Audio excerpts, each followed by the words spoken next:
Imaginez une famille aussi puissante qu'elle a financé Hitler et les Alliés en même temps, et qui continue aujourd'hui à tirer les ficelles de l'économie mondiale sans que presque personne ne connaisse son nom. Ils n'apparaissent pas sur les listes des plus riches, ils ne recherchent pas la célébrité ou la reconnaissance même ici, mais ils contrôlent les banques, la technologie, les sociétés pharmaceutiques et même l'industrie militaire. Son empire s'est développé dans l'ombre et a survécu aux guerres, aux crises et aux gouvernements. Qui sont-ils ? Comment ont-ils réussi à effacer leur passé ? Et le plus inquiétant est, continuent-ils à influencer le monde sans que nous nous en rendions compte ? Aujourd'hui, nous allons révéler l'histoire des banquiers d'Hitler qui n'ont jamais quitté le pouvoir. Partie 1. La famille invisible. Les banquiers d'Hitler qui contrôlent tout le monde. La première question qui se pose lorsqu'on entend des histoires de familles disposant d'un pouvoir presque illimité est « Comment est-il possible qu'elles passent inaperçues aux yeux de la plupart des gens ?» Pendant des décennies, les noms de familles les plus fréquemment cités lorsqu'on parle de conspiration et d'énormes richesses ont tendance à être Rockefeller, Rothschild ou Morgan. Il existe cependant un clan qui a réussi à couvrir ses traces avec une maîtrise enviable. Son nom n'apparaissait pas sur les listes habituelles de milliardaires, ni dans les classements des organisations philanthropiques, et il gardait souvent un profil très bas malgré le contrôle d'innombrables sociétés internationales. C'est ainsi que leur héritage, apparemment anodin, s'est perpétué dans l'ombre, tandis qu'ils tissaient un réseau d'investissement presque inaccessible. Et si je vous disais que cette famille a financé le Troisième Reich et, en même temps, établi des liens avec les puissances alliées? Une opération doublement rentable. Au fait, n'oubliez pas de vous abonner et d'aimer la vidéo. La clé de leur succès reposait sur l'art de se rendre invisible. Contrairement à d'autres magnates qui recherchaient la célébrité, ils ont appris que la discrétion est le meilleur bouclier contre l'opinion publique et les conséquences politiques. Ils ont agi avec prudence et ont utilisé une stratégie basée sur la création de fondations et de sociétés intermédiaires qui leur ont permis de dissimuler une grande partie de leurs actifs. Quand on regarde l'étendue de leurs avoirs, on comprend l'ampleur de leur pouvoir actuel. Leur influence s'étend de l'industrie pharmaceutique avec des géants comme AstraZeneca à l'industrie des télécommunications avec Ericsson. Même dans le domaine de la défense, avec des noms historiques comme Saab, sa présence est impossible à ignorer si l'on s'arrête pour regarder les données financières à la loupe. Cependant, la question la plus persistante est: pourquoi n'apparaissent-ils jamais sur la liste des personnes les plus riches du monde? La réponse n'est pas simple, mais elle commence à se révéler lorsque nous examinons les antécédents de cette famille et sa capacité à ne pas apparaître même dans les documents officiels les plus reconnus. Ce voile de mystère n'est pas une coïncidence. Lorsqu'une dynastie devient conseillère auprès des rois et financeuse de guerre, apprendre à se camoufler devient un élément crucial pour sa survie. Au fil des années, ils ont réussi à faire en sorte que presque aucune publication grand public n'ose enquêter sur leurs manœuvres les plus controversées. Pour comprendre leur puissance actuelle, nous devons d'abord explorer comment leur empire a été construit et comment ils ont surmonté les obstacles les plus difficiles de l'histoire moderne. Vous êtes-vous déjà demandé pourquoi certains groupes familiaux survivent pendant des générations, tandis que d'autres déclinent avec les changements économiques et politiques? L'histoire que vous êtes sur le point d'apprendre révélera non seulement l'origine de cette omniprésence, mais vous fera douter de tout ce que vous pensiez savoir sur ceux qui contrôlent les leviers du pouvoir mondial. Alors, remontons un siècle et demi en arrière pour découvrir comment l'empire qui a financé Hitler est né et reste fort même au XXIe siècle. Restez vigilants, car les ombres deviennent bientôt plus denses. Partie 2. L'empire est né. Comment les Wallenberg ont dominé la Suède? Pour retracer l'ascension de cette famille, il faut remonter au milieu du XIXe siècle. À cette époque, la Suède était un pays qui, bien que doté de ressources naturelles et d'une solide tradition culturelle, était loin d'avoir la réputation de puissance économique dont elle jouit aujourd'hui. C'est à cette époque qu'André Oscar Wallenberg fonde en 1856 ce qui est considéré comme la première banque privée de Suède, la Stockholm Enskilda Bank. À première vue, il s'agissait d'une entreprise financière, mais ce qui différenciait cette banque était la vision de son fondateur. Il ne voulait pas se limiter à une activité de prêt et de dépôt, mais plutôt jeter les bases d'un conglomérat capable de façonner l'économie suédoise à sa guise. La famille a su judicieusement nouer des alliances au sein d'un pays qui commençait à s'ouvrir aux opportunités de l'industrialisation et a compris qu'une banque était la clé idéale pour financer les projets d'infrastructures, d'exploitation minière, de chemins de fer et de tout autre secteur émergent. Peu à peu, la Suède s'est transformée d'une région dont les exportations reposaient principalement sur les matières de première en un territoire où l'acier, la technologie et l'innovation prospéraient rapidement. Une étude des mouvements financiers qu'ils ont réalisés révèle une stratégie impeccable. Ils pariaient sur des entreprises qui deviendraient des piliers de l'économie nationale avec l'appui d'une banque qui jouissait déjà d'un énorme prestige. Au fil du temps, la famille a commencé à englober des secteurs allant de la fabrication de papier à l'exploration minière. La raison pour laquelle ils étaient rarement considérés comme des monopoleurs était due à leur capacité à opérer derrière des rideaux juridiques très bien définis, en utilisant des sociétés spécialisées et en forgeant des liens avec la classe politique de l'époque. C'est en 1916 qu'ils franchirent une étape décisive pour garder sous leur contrôle de nombreuses industries du pays. Cette année-là, Investor AB a été créée, une branche d'investissement conçue pour injecter des capitaux dans les entreprises les plus prometteuses de Suède tout en gardant à distance toute influence gouvernementale. Un geste remarquable de la part du clan. Avec ce type de holding, la famille pourrait détenir des actions majoritaires dans différents secteurs, évitant ainsi de donner l'impression d'appartenir au même conglomérat, ce qui pourrait être menaçant pour les autorités.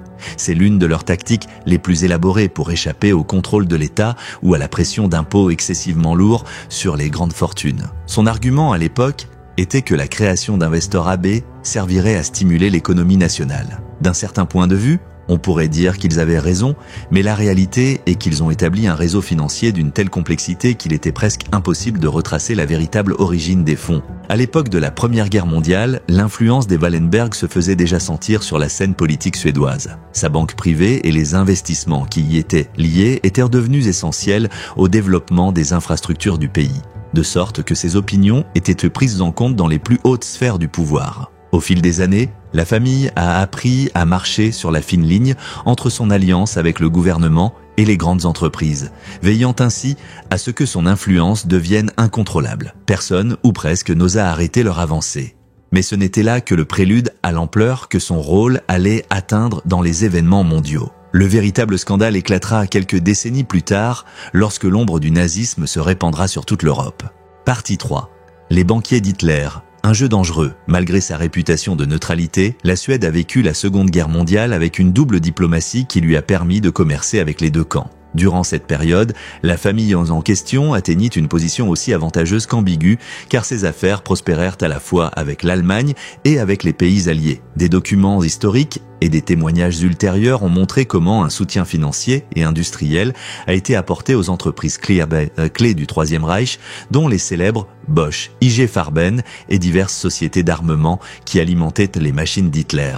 Dans le même temps, leurs contacts aux États-Unis et au Royaume-Uni ont permis d'éviter que les soupçons ne pèsent directement sur eux. Alors que les nazis dépendaient de certains approvisionnements et lignes de crédit gérées depuis la Suède, cette famille maintenait un discours officiel de neutralité. Il existe des preuves que ce clan soutenait, par le biais d'opérations bancaires complexes, le blanchiment d'argent et la dissimulation d'avoirs volés dans les pays occupés par les nazis. La raison pour laquelle un scandale international de proportions épiques n'a pas éclaté est l'extrême prudence avec laquelle ils ont agi. Ils ont utilisé des comptes cryptés et d'autres nations neutres comme pont pour trianguler les fonds qui alimentaient la machine de guerre d'Hitler.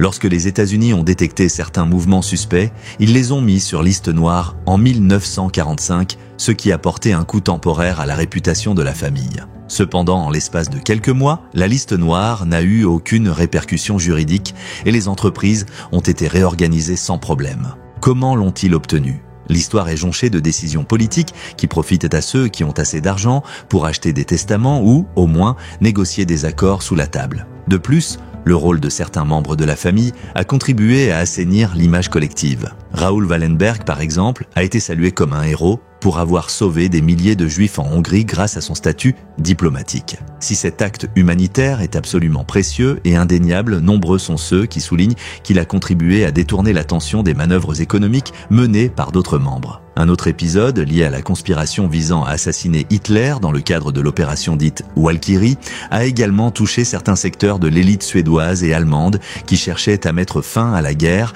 face à la défaite nazie imminente. Cela montre une relation si complexe qu'elle suscite encore d'intenses débats parmi les historiens. S'agissait-il d'opportunistes jouant sur les deux tableaux, ou y avait-il un intérêt sincère à mettre un terme aux horreurs du régime nazi ? Quoi qu'il en soit, la question principale est de savoir pourquoi ils ont réussi à échapper à un examen plus approfondi une fois la guerre terminée. La réponse réside peut-être dans la longue tradition de soutien à l'économie suédoise, alors que le monde sortait de la destruction et que la Suède était un pays d'importance géopolitique croissante en Europe. Dans le même temps, la famille a investi du temps et des ressources pour forger des alliances avec le bloc occidental en offrant des prêts et des accords qui ont relancé la production industrielle. C'était peut-être la meilleure façon d'éviter des peines plus sévères, mais la manière dont ils ont purgé leur réputation après avoir financé en partie le Troisième Reich reste l'une des grandes énigmes de l'histoire moderne.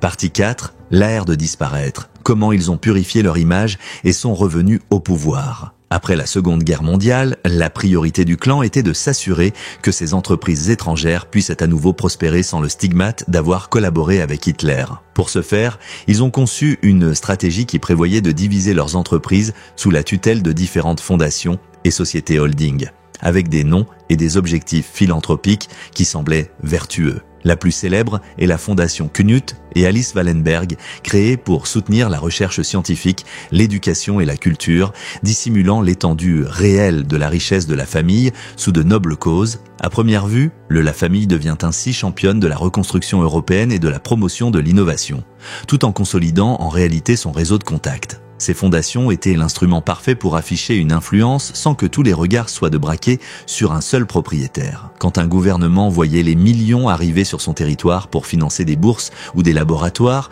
il était reconnaissant, pas méfiant. La rapidité avec laquelle ils ont abandonné toute accusation de délit financier était étonnante. Nombre de ces actions ont été éclipsées par l'urgence mondiale de reconstruire les fondations économiques. La famille a profité du chaos de l'après-guerre pour investir dans différentes régions, y compris l'Union soviétique de l'époque, démontrant que ses intérêts dépassaient les idéologies politiques. Si l'Occident était méfiant, il suffisait de trouver un nouveau partenaire à l'Est et vice-versa. Ils ont ainsi perfectionné l'art de la discrétion. Plus la géopolitique mondiale était divisée, plus les opportunités se présentaient à ceux qui savaient la manœuvrer en silence. Contrairement à d'autres fortunes familiales qui ont été éteintes par la soi-disant malédiction de la troisième génération, cette dynastie semblait à l'abri de la détérioration. L'une de ces stratégies consistait à professionnaliser les postes de plus grande responsabilité en y insérant des conseillers et des directeurs qui ne portaient pas toujours le nom de famille.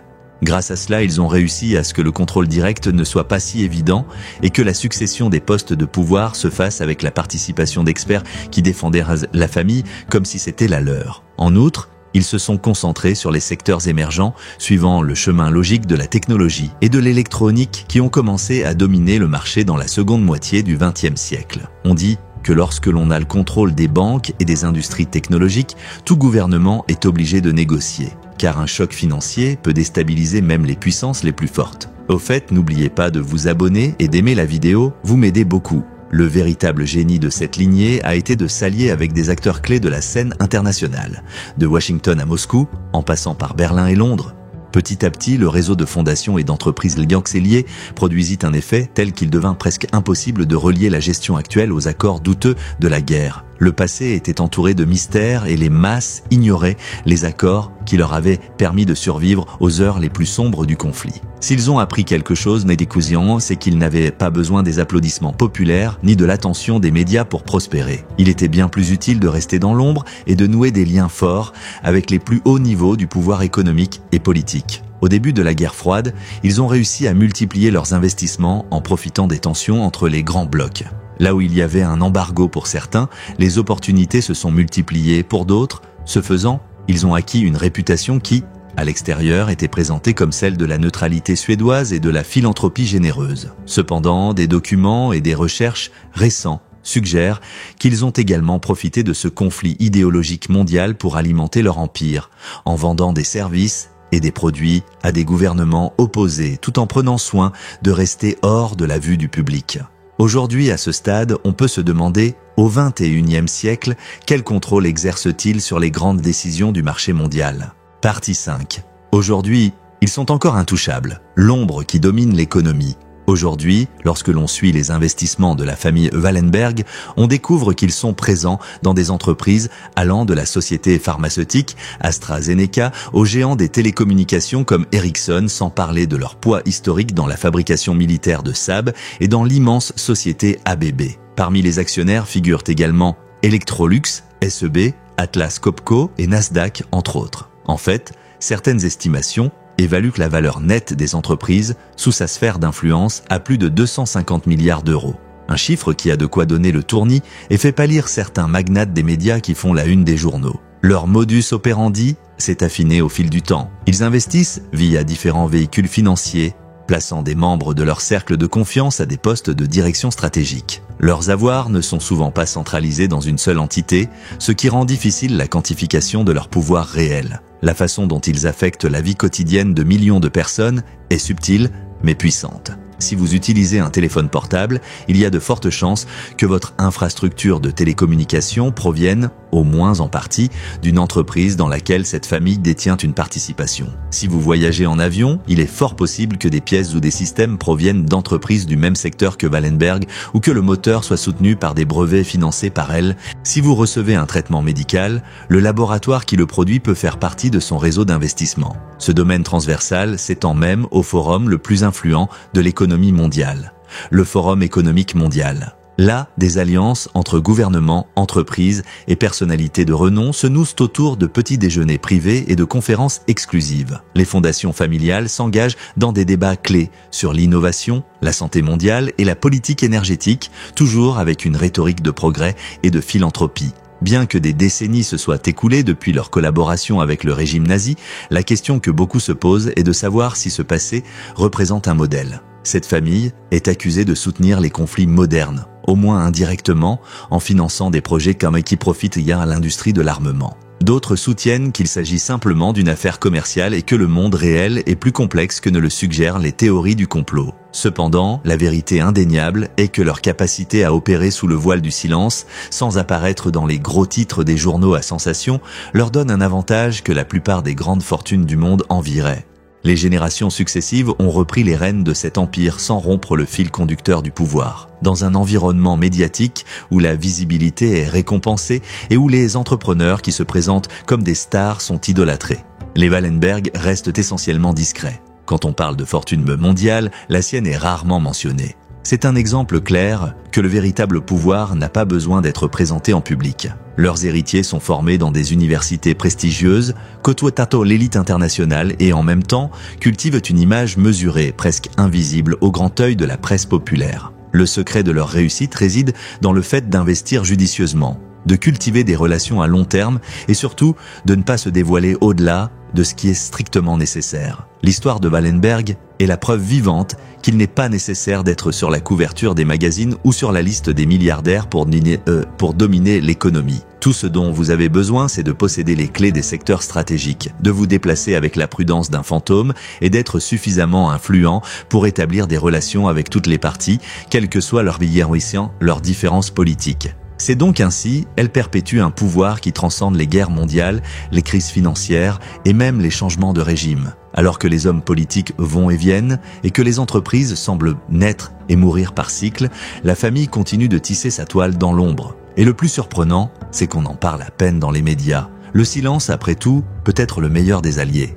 Le cas des banquiers d'Hitler qui restent aux commandes de l'économie mondiale représente l'une des énigmes les plus captivantes du pouvoir de l'ombre. Cela nous rappelle que les grandes transformations historiques ne se déroulent pas toujours au rythme des discours publics, mais aussi au rythme des transactions cryptées et des stratégies secrètes. Cette famille, qui a dominé la Suède et traversé la Seconde Guerre mondiale en finançant les deux camps, prouve que la véritable influence ne se mesure pas à la renommée mais à la capacité à endurer et à s'adapter. Son réseau d'affaires, ancré dans de multiples secteurs d'activité vitaux, est la preuve que, dans un monde de plus en plus connecté, des mains invisibles peuvent décider bien plus que nous l'imaginons. Souverains anonymes, presque intouchables, ils sont toujours là, prolongeant leur héritage. Si vous êtes arrivé jusqu'ici, c'est que vous avez ressenti le même mélange d'étonnement et d'inquiétude que des centaines de chercheurs ont éprouvé en découvrant les secrets entourant cette famille. Cet aperçu historique, et depuis les origines bancaires en Suède jusqu'à son influence moderne sur l'industrie, révèle avec quelle facilité le pouvoir peut être camouflé derrière de nobles intentions et des alliances stratégiques. Dans un monde où l'information est de plus en plus accessible, la vraie question n'est pas de savoir comment ils ont réussi à se cacher si longtemps, mais pourquoi nous ne parlons toujours pas d'eux, avec l'intensité que leurs actions méritent. Se pourrait-il qu'aujourd'hui encore, Ils aient besoin que nous ne prêtions pas trop attention à leur présence pour continuer à exercer un contrôle mondial. Nous ne le saurons peut-être jamais avec certitude, mais une chose est claire, à mesure que l'histoire progresse, ils restent dans l'ombre, déterminant à quoi ressemblera l'avenir. Si vous avez trouvé ce contenu intéressant et pensez que davantage de personnes devraient en connaître ces faits, j'apprécierais que vous le souhaitiez et vous abonner à cette chaîne. Votre soutien nous permet de continuer à rechercher et à partager des histoires que peu osent raconter. Merci de m'accompagner dans ce voyage passionnant.